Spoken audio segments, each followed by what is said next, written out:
Pax, fuit vir venerabilis vitae, gratia benedictus et nomine. Houve um homem de vida venerável. Pela graça, Bento, e pelo nome. Essa é, assim, a tradução palavra por palavra. Mas, na verdade, o que temos aqui é um jogo, não é, de expressões que se presta muito assim, à língua latina, muito bonita, onde nós encontramos, então, nesse Benedictus ao centro de Gratia et Nomine, para expressar que São Bento recebeu já no seu nome, Benedictus, esse sentido também da graça. É Bento pela graça, bem como graça pelo nome. Assim começa São Gregório Magno, que falei no vídeo anterior, no seu segundo livro dos Diálogos, onde traz um pouco da vida e dos milagres de São Bento. Então, seguindo aqui ainda o São Gregório Magno, numa frase que é citada várias vezes por Dom Lourenço, que diz que ele foi um homem de nobre estirpe, não é?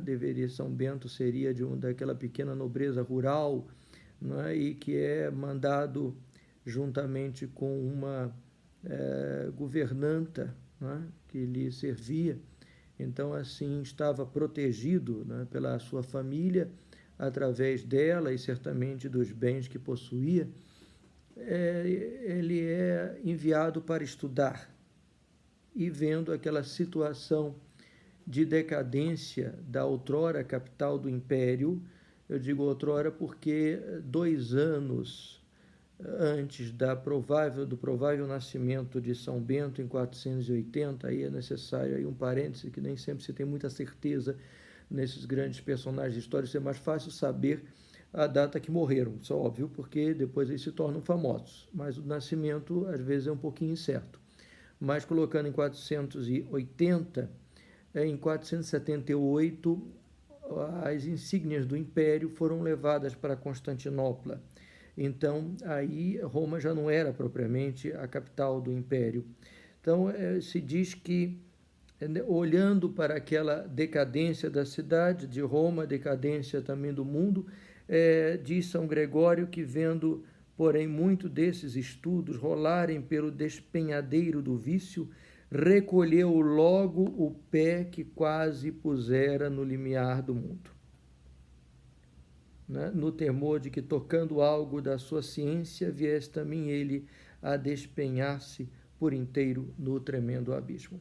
Essa expressão de que Bento estava para colocar o pé, ele ali retirou, é muito usada por Dom Lourenço. E esse era o mundo que São Bento abandona. Era um mundo invadido por bárbaros em várias ocasiões, mas essas invasões dos bárbaros, quem eram os bárbaros? Vários. Né? Mas Dom Lourenço sempre insiste assim, que não eram propriamente homens, não eram propriamente bandidos, mas homens sem leis, e que andavam pela lei do mais forte, que ainda é preferida por tantos. Então, diante deste mundo, é que São Bento vai colocar um outro tipo de oposição, que não será intencional. Ele só diz que aquilo ali não serve para ele, como tantos na história, né? Até grupos inteiros. Isso acontece, por exemplo, na história de Israel, com os essênios. Eles não combatem diretamente aquele mundo, mas eles tiram o pé dele. Vão fazer a sua vida em outro lugar. Vão realizar uma outra forma de viver. Dom Lourenço também menciona sobre a ação beneditina, ele diz assim: poderá alguém perguntar, não teria sido mais nobre São Bento, em vez de recuar, ter decidido enfrentar a luta, indo aplicar a sua ação saneadora na própria ação no lugar da corrupção? Aí está sem dúvida o segredo de São Bento, ou talvez o segredo de Deus sobre São Bento. Não sei se terá acudido alguma vez à mente de São Bento, a ideia de ser um reformador social. Provavelmente nunca pensou nisso. É certo, porém, que São Bento não poderia ter encontrado melhor caminho para servir o mundo naquele momento do que retirar-se dele. Então, essa retirada do mundo, essa retirada para a oração, para a contemplação de Deus, será esse o caminho beneditino. Será o caminho também do trabalho, que acaba sendo uma nova maneira de viver, que apresentará aqueles povos nômades, apresentará também aos antigos ociosos romanos, em alguns, porque estamos na decadência e não mais na Roma das legiões e da absorção da cultura grega, apresentará para eles também uma nova maneira de ser, uma nova maneira de se relacionar. São Bento, ao se dirigir primeiro para Subiaco, ele não pretende muita coisa, mas a sua forma de viver, né, ela acaba atraindo. Ela atrai e outros perguntam para ele como viver aquela vida. Ele ensinará e para alguns parecerá pesado. Aí a história muitos aqui conhecem, procurarão se livrar dele até.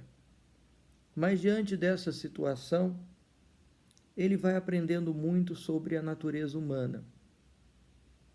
Então Lourenço diz que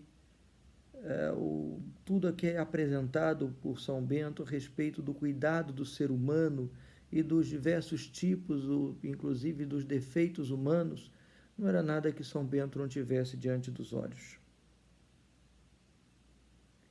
A sua regra será fruto não de uma vontade de, olha, vou sentar, vou escrever uma regra, uma decisão, mas não. Será o fruto de uma experiência. A vida beneditina será fruto de uma experiência, será fruto de uma vida. Se viveu primeiro e se codificou depois. A codificação, ela é importante, mas ela é fruto de uma vida. E assim será sempre.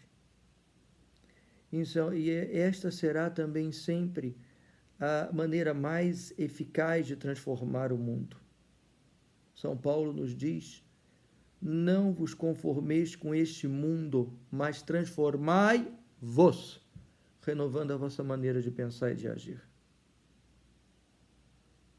Capítulo 12 de Romanos. Essa será a transformação mais eficaz. E esta será a transformação beneditina. Juntando povos diferentes, ex-escravos, nobres romanos, os bárbaros de diversos tipos, que serão reunidos para um trabalho, para uma vida em comum, tendo como centro a oração. Esse é o segredo. São Bento tem uma grande, seria redundante até dizer isso, mas ele acredita muito no poder da oração. Ele gasta muito tempo em sua regra, estabelecendo o ofício, e também olhará a oração como a mais importante arma para corrigir os homens, para corrigir uma convivência, para transformar uma vida. Vamos prosseguir depois, a partir desse momento da oração. Que em todas as coisas seja Deus glorificado.